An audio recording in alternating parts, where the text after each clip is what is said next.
Mi invitado hoy es Alejo Cherwonko, Managing Director, Chief Investment Officer de Mercados Emergentes en UBS y un gran amigo de este programa desde hace mucho tiempo. Alejo, bienvenido a Globo Economía. José Antonio, qué gusto estar contigo nuevamente. Un fuerte abrazo desde Nueva York. Igualmente, un fuerte abrazo. Y vamos a hablar de un tema, yo decía en mi introducción, verdaderamente nada fácil o especialmente difícil en esta ocasión. Intentar contestar a la pregunta de cómo será la economía global en 2022. Bueno, hay factores claramente de crecimiento y factores de reto o de marcha atrás. Empecemos por los positivos. ¿Cuáles son los grandes factores de crecimiento en 2022? Sin duda, José Antonio, creo que hay que reconocer que luego de 2 años en el que el entorno macroeconómico estuvo fuertemente influenciado por las dinámicas de la pandemia, vamos a entrar en un 2022 en el que muy probablemente el virus tenga un efecto mucho menos importante como determinante macroeconómico y vamos a de alguna manera descubrir cuál es el crecimiento económico de nuevo equilibrio, llamémosle, post-pandemia. Lo que estamos observando es un consumidor global, particularmente un consumidor americano que está, llamémosle, con buena salud financiero. Estamos viendo un sector corporativo que, si bien el entorno no es sencillo para navegar, lo está aprovechando, generando un fuerte crecimiento de utilidades. Entonces, en términos generales, José Antonio, creo que lo que vamos a encontrar el año que viene es una recuperación económica que va a continuar, que no ha culminado, con un poco menos de ayuda por parte del sector público, un poco menos de ayuda fiscal, un poco menos de ayuda monetaria. El sector privado, tanto digamos, los consumidores como las corporaciones, van a, independientemente de la ayuda que tengan, van a, de alguna manera, acarrear esta recuperación. Y lo más probable en un escenario central es que veamos un fuerte crecimiento económico, sobre todo en la primera mitad del año, por encima del de tendencia, y luego una normalización, un crecimiento un poco más moderado hacia la segunda mitad del año, a medida que la reapertura económica se completa. ¿Dónde están los grandes retos que pueden detener ese pronóstico de crecimiento? Mira, siempre hay riesgos, ¿no? Cada año, en diciembre, uno se puede sentar a hacer una lista de preocupaciones, de alguna manera que pueden descarrilar el pronóstico. En este diciembre, te diría, la lista tiene encima de todo a nuevas cepas de la enfermedad. Por supuesto, es una enfermedad impredecible que los expertos aún al día de la fecha, digamos, tienen dificultades de completamente entender, entonces uno no sabe exactamente qué va a pasar y puede ocurrir, no es el escenario central, pero puede ocurrir que una cepa agresiva de alguna manera nos haga caminar varios pasos hacia atrás en términos de la recuperación económica. Te diría otro riesgo importante es la relación bilateral entre los Estados Unidos y China, que como sabes no viene, de alguna manera, viene empeorando en los últimos años, se ha estabilizado en las últimas semanas, pero siempre genera, digamos, la posibilidad de tensión, ¿no? Porque es multidimensional, hay muchas áreas de potencial conflicto, entonces es algo que hay que observar de cerca. Y te diría, desde el punto de vista, para nombrar un riesgo más que hay que monitorear de cerca, es el tema de digamos, los ciberataques, ¿no? De una nueva plataforma de conflicto global entre los grandes poderes. Creo que existe la posibilidad siempre de que veamos un ciberataque bastante disruptivo, pero nuevamente, José Antonio, estos son escenarios riesgo, el escenario central es relativamente constructivo y creo que vamos a platicar sobre esto en unos minutos.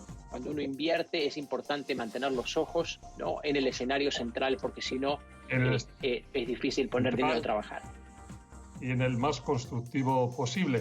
Yo decía en la introducción que a mí me gustó especialmente eso de que el presidente de la Fed, Jerome Powell, diga que ya hay que dejar un poquito hablar del tema de transitoriedad y centrarnos más que nada en cuánto tiempo va a durar la que sea, porque claramente en un momento se va a restaurar la normalidad y vamos a volver, es lo que pensáis, no sé, bueno, tú ahora me dices una mayoría de analistas, pero mientras esté ahí, ¿cuál es un poco el escenario? ¿Qué es lo que tenemos delante, Alejo? Muy bien. Mira, el escenario de mayor probabilidad que manejamos es uno en que la inflación, centrándonos en las dinámicas de precios de los Estados Unidos, ¿no? Permanece relativamente alta en los primeros meses del 2022 para luego mermar, ¿no? Y de alguna manera converger hacia un nivel más cercano al 2% objetivo de la Reserva Federal de los Estados Unidos. Dicho eso, tengo que admitir, José Antonio, que hay mucha incertidumbre alrededor de este pronóstico, ¿no?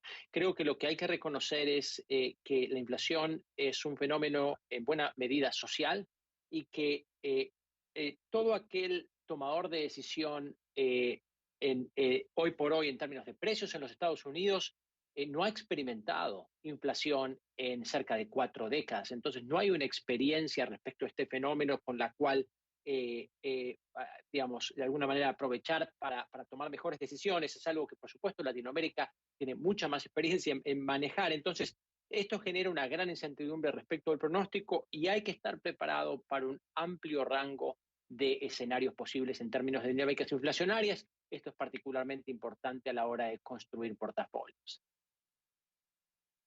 Sin embargo, déjame que introduzca aquí un tema, una polémica, bueno, es una polémica, un diálogo que yo creo que es importante, que las grandes corrientes internacionales eh, han sido, parecería que siguen siendo, precisamente por la tecnología, por la inteligencia artificial, por las condiciones demográficas, las condiciones globales tienden a que la inflación se suavice siempre, y no solo estamos hablando sobre todo desde Estados Unidos, pero es un tema global. ¿Estás de acuerdo en eso, en que la tendencia un poco a largo es que se importe en muchos países una deflación incluso? Correctamente, creo que nos recuerdas que la última década estuvo caracterizada por tendencias seculares de largo plazo, de característica deflacionaria.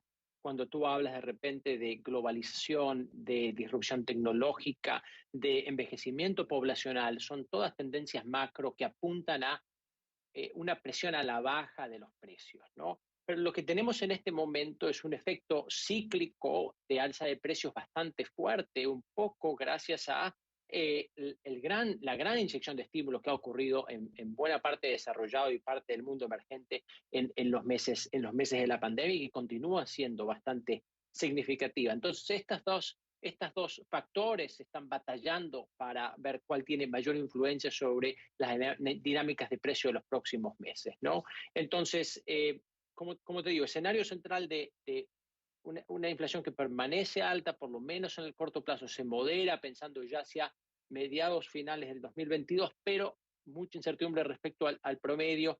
Y nuevamente es importante que cuando uno decide en qué invertir, ¿no? Uno tenga en cuenta que el escenario central existe, pero uno se puede equivocar. No tenemos mucho tiempo, pero cuando se habla de este tema, yo siempre tengo y tú seguro que todavía más, una sensibilidad grande en nuestra región. Claro, nuestra región tiene una relación con la inflación que es bastante distinta a la que estamos hablando y sobre todo cuando aparece, los bancos centrales, que ya lo están haciendo, tienden a tomar medidas muy anticipadamente que detienen el crecimiento. No tenemos mucho tiempo, pero ¿cómo es ese escenario y cómo lo veis evolucionando en estos primeros meses de 2022? Muy interesante lo que menciona José Antonio. Los bancos centrales latinoamericanos, como consecuencia de las presiones inflacionarias, ya han venido subiendo tasas de interés bastante agresivamente y esto creo que va a ayudar a controlar la inflación en la región a costo de poner un poco de paños fríos en la recuperación económica post-pandemia. Alejo, eh, los inversores, los inversionistas en este entorno tan cambiante, por dónde moverse? ¿Qué hacer? Exacto, gracias, José Antonio. Empezando por la renta variable, ¿no? Tenemos un view relativamente constructivo del outlook para los mercados accionarios globales. Creo que si uno proyecta hacia finales del 2022, vamos a ver, ¿no? Una tendencia al alza, por supuesto, siempre con una volatilidad inherente que debería ser esperada por los inversores, correcciones de alguna manera llamémosle turbulencia, pero en términos generales la dirección creo que es hacia arriba. Bien apoyada por crecimiento de las utilidades corporativas, que vienen dando buenos resultados y creo que es una tendencia que uno puede extrapolar hacia el futuro. Puede que veamos cierta presión sobre los márgenes en un contexto de precios un poco más altos, pero esto debería ser controlado. Y nuevamente, el view es constructivo, aprovechando ciertas, segmentos que pueden ser los ganadores, llamémosle, de la reapertura económica global, ¿no? Un sector como el energético, un sector como el financiero dentro del mercado americano, dentro del mercado europeo, son ejemplos de aquellos sectores que preferimos.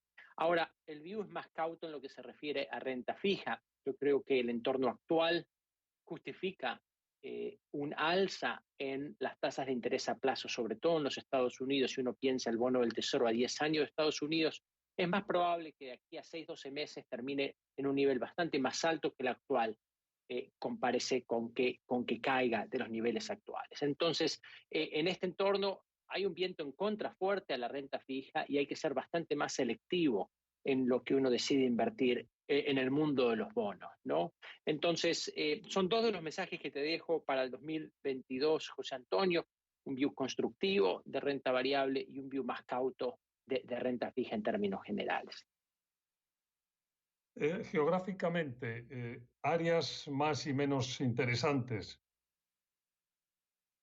Excelente. Enfocándonos nuevamente en la renta variable, en el mundo de los mercados accionarios, es muy importante tener una exposición bien diversificada a varias regiones, sobre todo cuando uno construye posiciones estratégicas de mediano, largo plazo para alcanzar objetivos, ¿no?, que tienen que ver con 3, 5, 7, 10 años de plazo. Y ahí, por supuesto, los Estados Unidos cumple un rol fundamental, pero no hay que olvidarse de los mercados europeos e, importantemente, el Asia-Pacífico, las acciones de Asia-Pacífico emergente, por supuesto, con China en su centro, pero todos los países influenciados por el gigante asiático. Estamos hablando de Corea, estamos hablando de Taiwán, Indonesia, Malasia, Filipinas.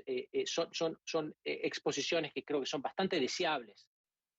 Bueno, pues nos vamos a tener que ir, pero antes de irnos, una pregunta que te suelo hacer casi siempre cuando nos despedimos: consejos para que los inversionistas, los inversores, no cometan demasiados o, al ser posible, ningún error en sus decisiones. Bueno, como es costumbre, José Antonio, creo que es importante hacer un buen match, un buen vínculo entre, digamos, en lo que uno invierte y el objetivo que uno tiene respecto a las inversiones. Y es útil, digamos, hacer una división de objetivos personales de inversión en términos de corto, mediano, largo plazo, y utilizar opciones de inversión acorde para maximizar la probabilidad que uno tiene de alcanzar esos objetivos. Si uno tiene un plan bien diseñado, lo más probable es que pueda minimizar el número de errores que uno comete, a los que todos estamos sujetos, nadie está exento, y entonces tener un plan y atenerse a ese plan siempre tiene un valor agregado muy alto.